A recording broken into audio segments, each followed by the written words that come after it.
todos, sejam muito bem-vindos a mais uma aula aqui do Componente de História. Eu sou a professora Sheila Botelho e estarei com vocês aqui ao longo da nossa aula. Vamos lá descobrir o tema do que vamos estudar?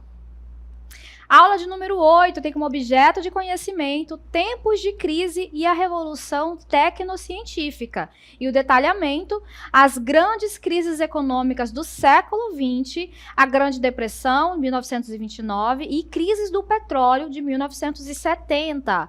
A revolução tecnocientífica, avanços na informática, telecomunicações e biotecnologia. Vamos então à nossa aula.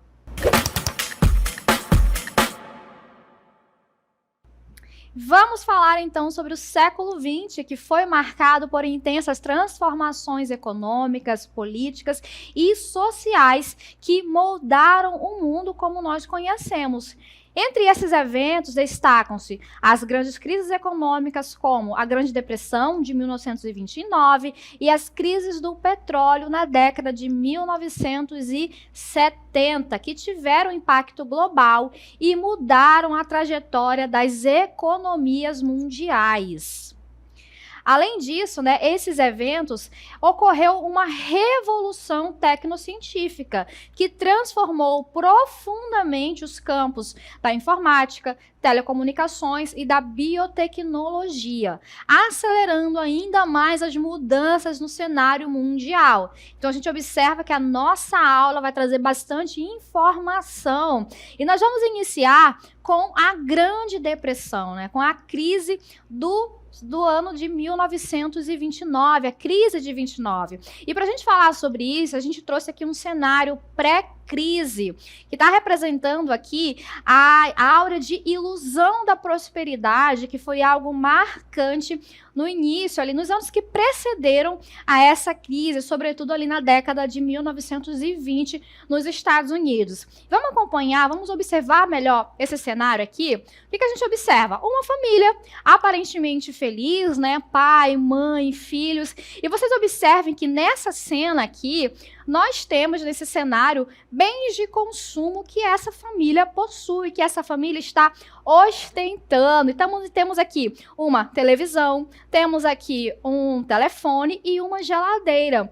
Esses bens de consumo eram considerados o auge da modernidade do início ali do século XX. E era algo amplamente veiculado, vendido a essa ideia de que você, para ser moderno, para ser feliz, para estar ali adequado a essa nova sociedade, você precisaria possuir todos esses bens de consumo.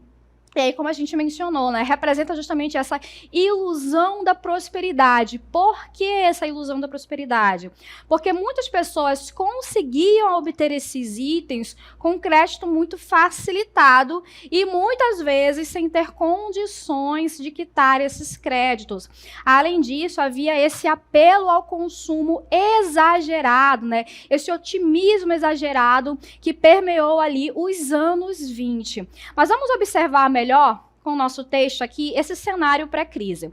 A gente tem aqui a indústria automobilística de Henry Ford, que produzia ali naquele período um carro a cada 24 segundos. Esse dado, ele é impressionante, ele traz aqui uma das características marcantes do Fordismo, que é aquela linha de produção em massa, com uma produção em larga escala, e esse modelo fordista, ele não ficou fechado somente na linha automobilística, ele se expandiu para outras indústrias, principalmente as indústrias de bens de consumo. Então, percebam que a partir desse momento, as indústrias elas vão produzir em larga escala automóveis, televisores, geladeiras e diversos outros itens.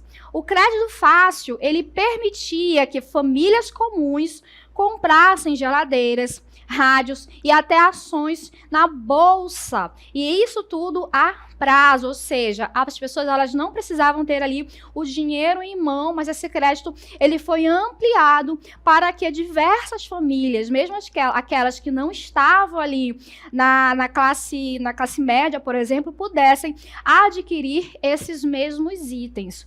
Outro ponto aqui desse cenário é em relação à Bolsa de Valores, que ela subia sem parar, alimentando a crença de que os preços só fariam crescer. Mas o que isso significa?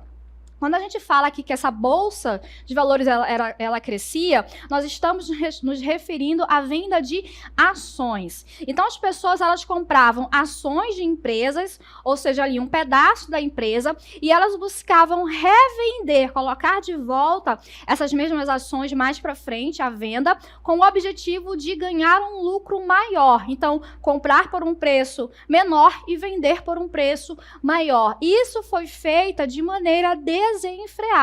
E muitas vezes essas ações, elas no plano real, elas não valiam aquilo que estava sendo colocado na bolsa de valores. E aí a gente vai observar melhor o passo a passo que vai levar à crise e vai ruir com esse cenário aqui, com essa ideia de prosperidade. Vamos lá.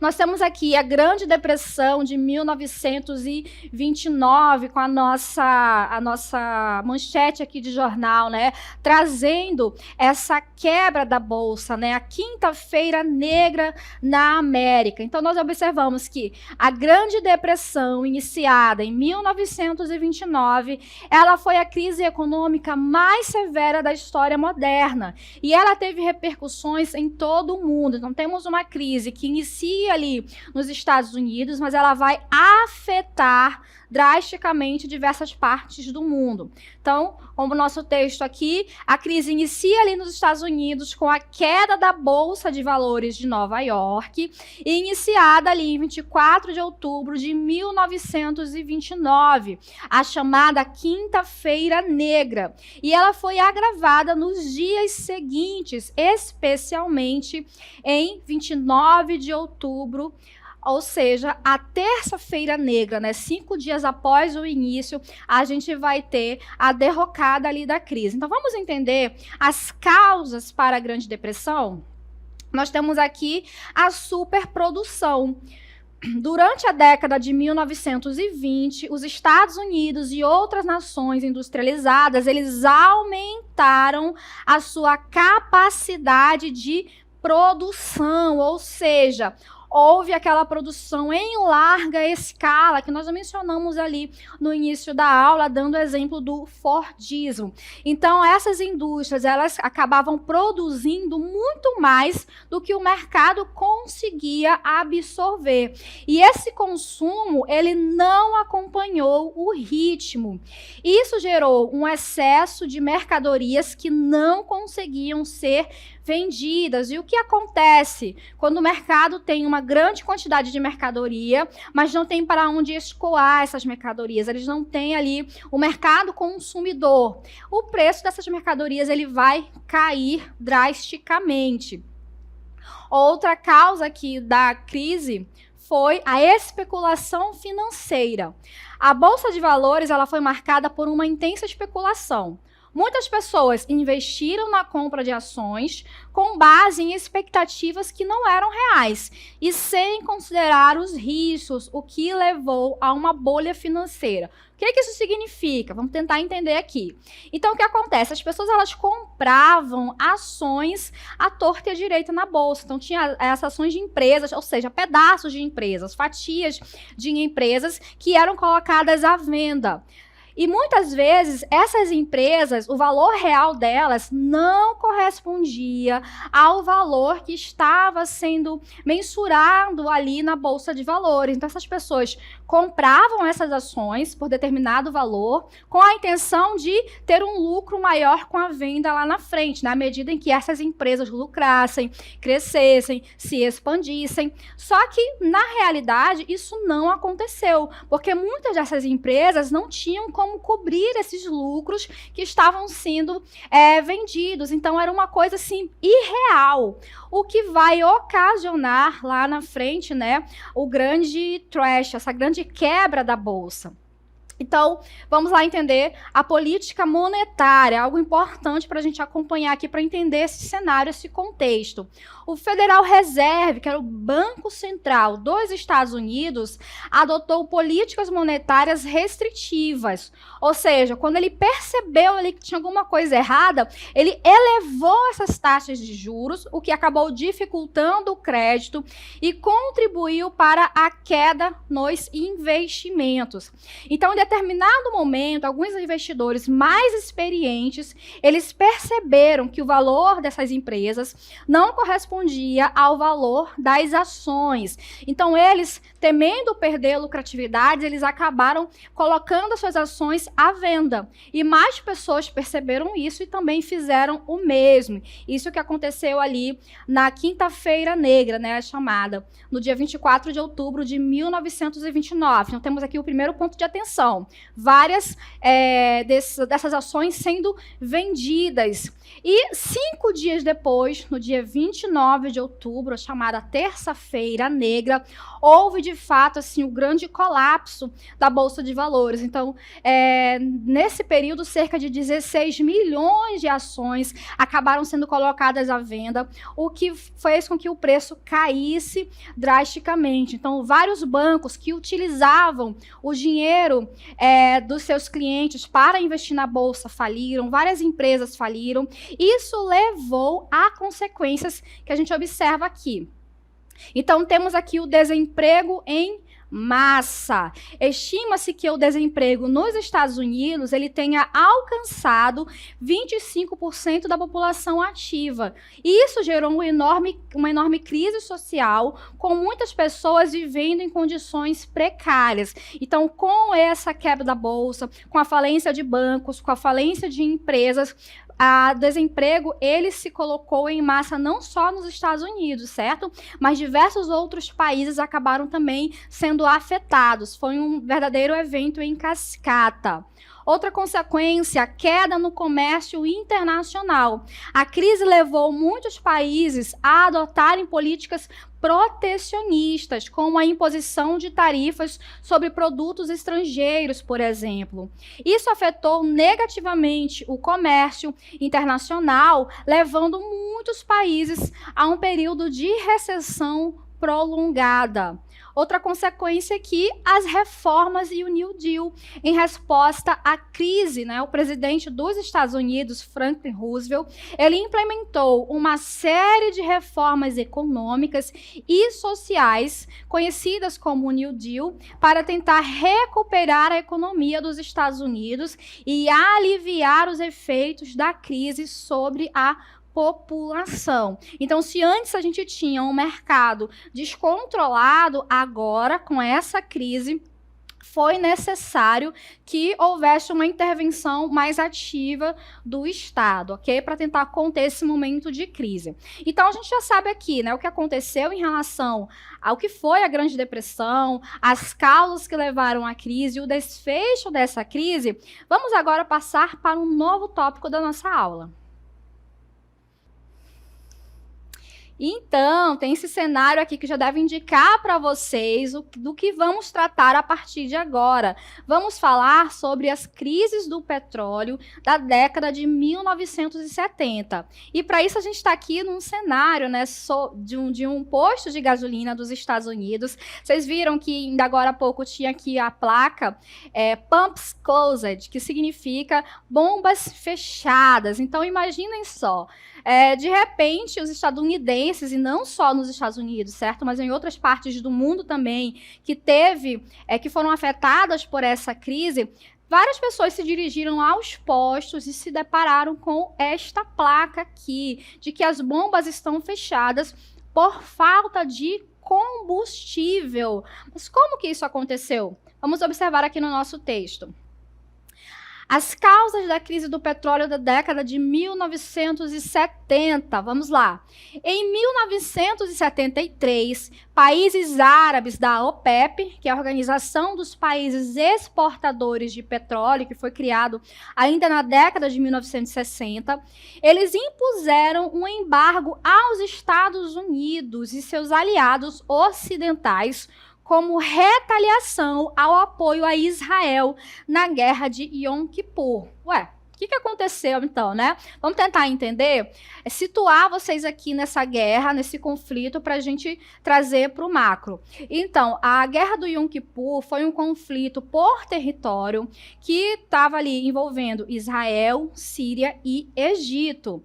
A Síria e o Egito estavam sendo apoiados por outros países do Oriente Médio, enquanto que Israel estava sendo apoiado pelos Estados Unidos e por países do Ocidente. Então, esses países que faziam parte da OPEP, que eram grandes exportadores de petróleo e que tinham como consumidores os Estados Unidos e o Ocidente, eles resolveram criar esses embargos contra esses países por estarem apoiando Israel, numa luta que eles estavam apoiando o outro lado.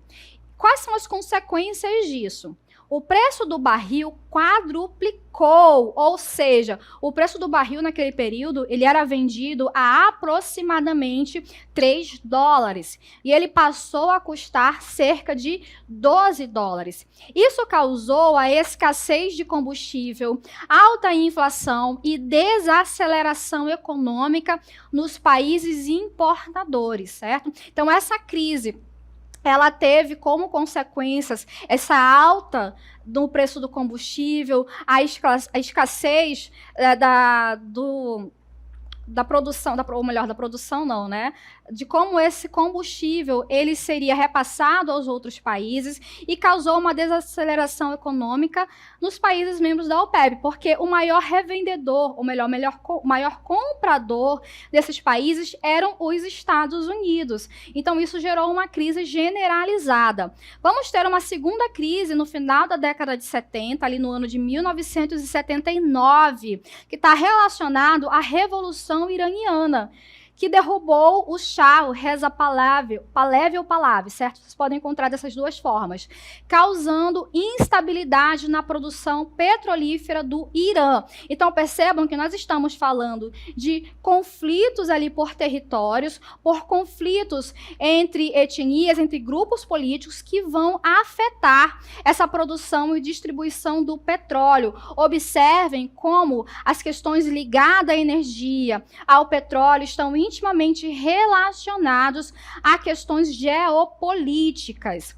Então, o Irã, que era ali um dos maiores exportadores mundiais, passou por essa revolução, retirou do poder o Shah, que era considerado pela população muito ligado ao Ocidente, e colocaram ali no Irã um governo teocrático, fundamentalista, né, fundamentado ali no islamismo. E ele vai se fechar para o Ocidente.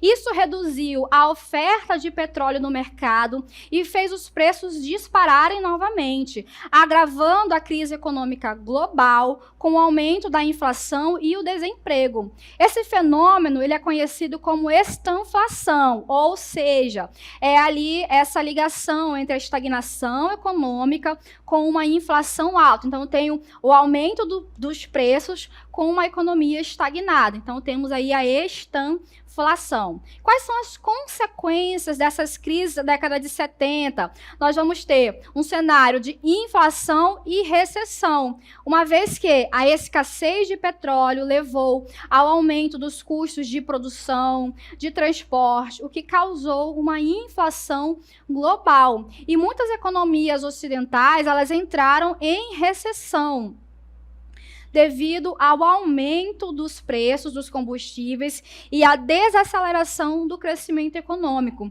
Isso fez com que o mundo repensasse essas formas de energia. Inclusive, essa crise, né, vai levar a uma busca cada vez maior por outras fontes de energia. Lembrando que até então, até a década de 70, o mundo não desconhecia que o petróleo não era uma fonte de energia renovável, ou seja, acreditava-se que era algo que nunca acabaria.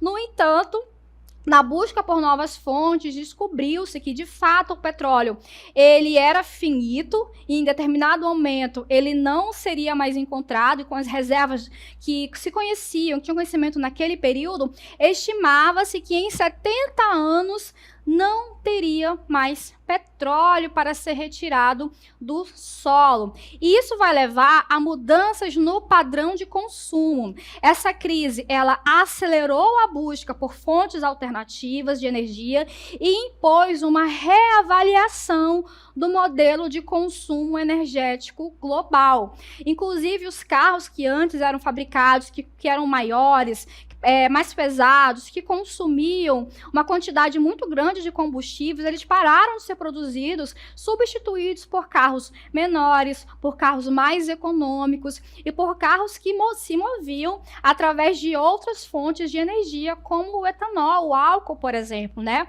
Muitos países começaram a diversificar suas fontes de energia e a investir em energias renováveis. No Brasil, por exemplo, em decorrência desse episódio, o governo ele vai incentivar a produção de álcool, o álcool produzido ali pela cana-de-açúcar, né? Vai criar um movimento ali, um programa, o Proálcool, onde vários carros movidos a álcool vão substituir essa exclusividade de carros movidos a gasolina, por exemplo, certo? Então, a gente fecha aqui esse momento a respeito das crises do petróleo ali da década de 70, e a gente vai falar agora a respeito da revolução tecnocientífica.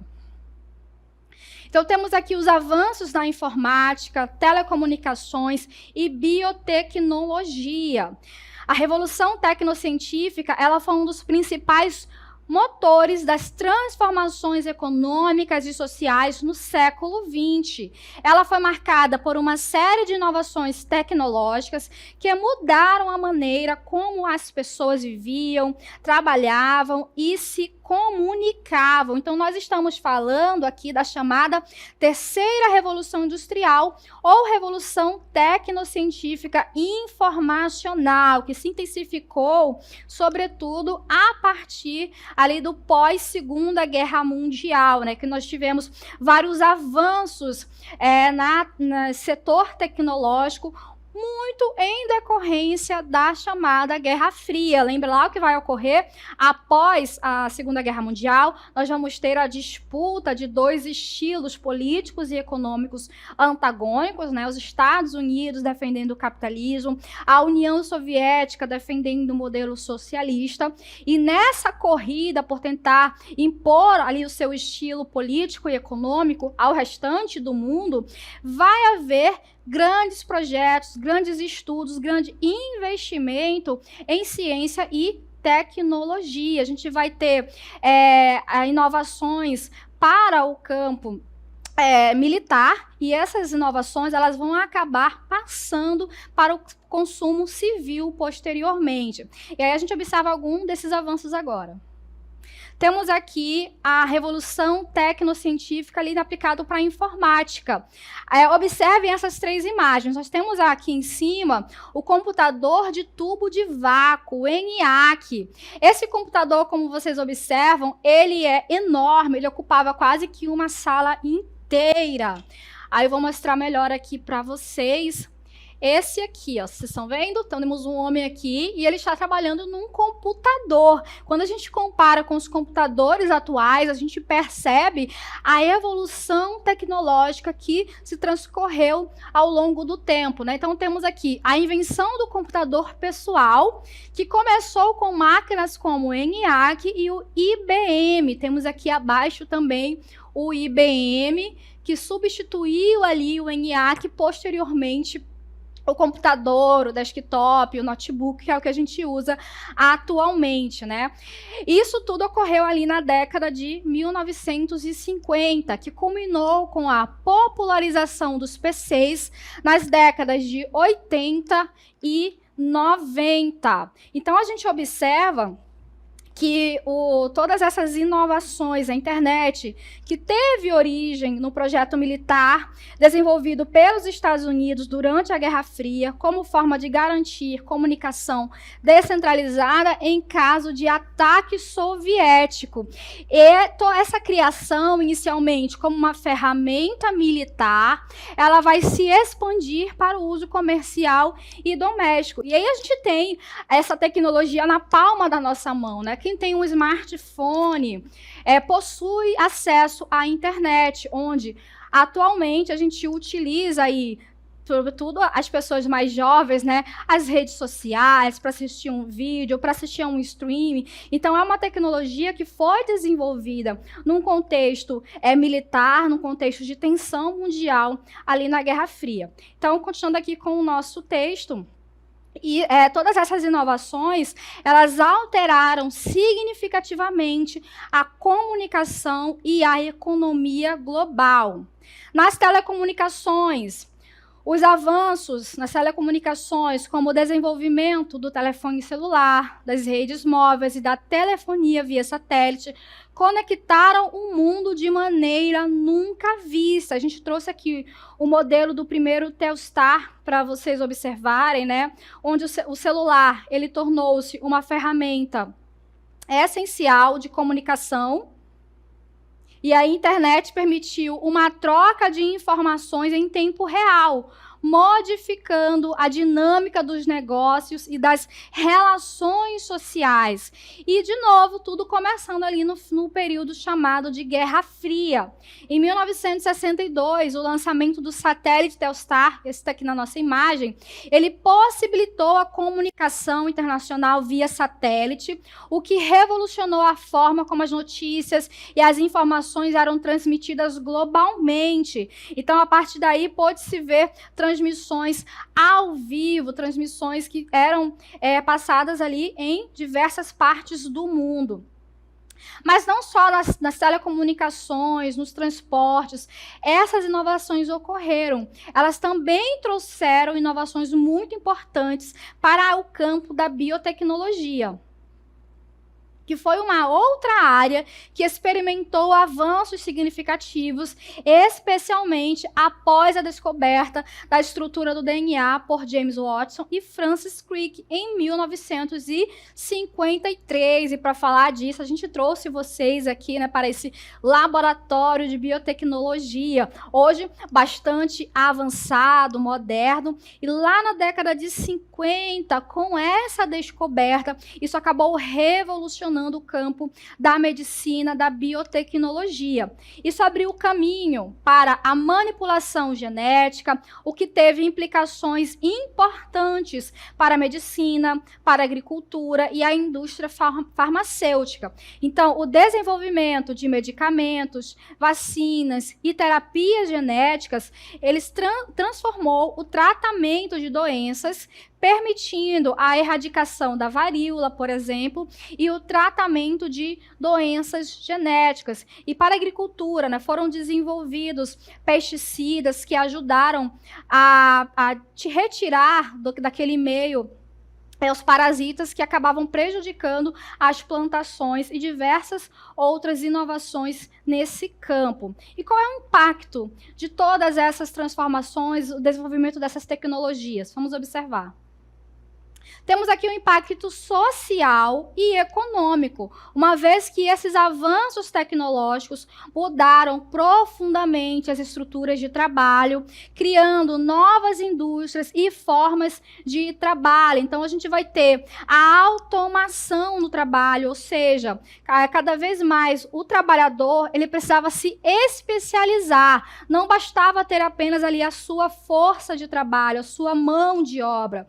Então, a automação e a computação, por exemplo, acabaram mudando a natureza do trabalho industrial e criaram novas oportunidades nas áreas de TI e serviços.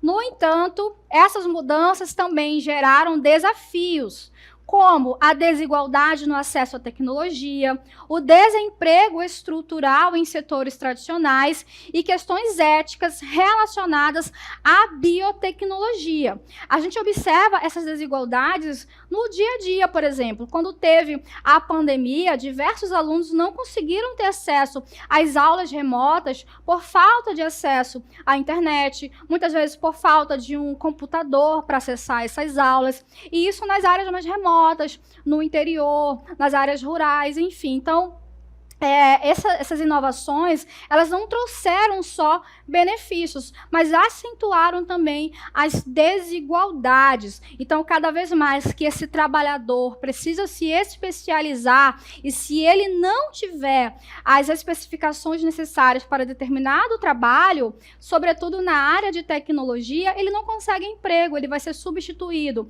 por alguém capacitado ou substituído por uma máquina. Então, a gente observa que nem só de coisas boas, apesar de diversos avanços que mudaram radicalmente a nossa forma de se comunicar e de enxergar o mundo, certo? Então, finalizamos assim a nossa aula e até a próxima.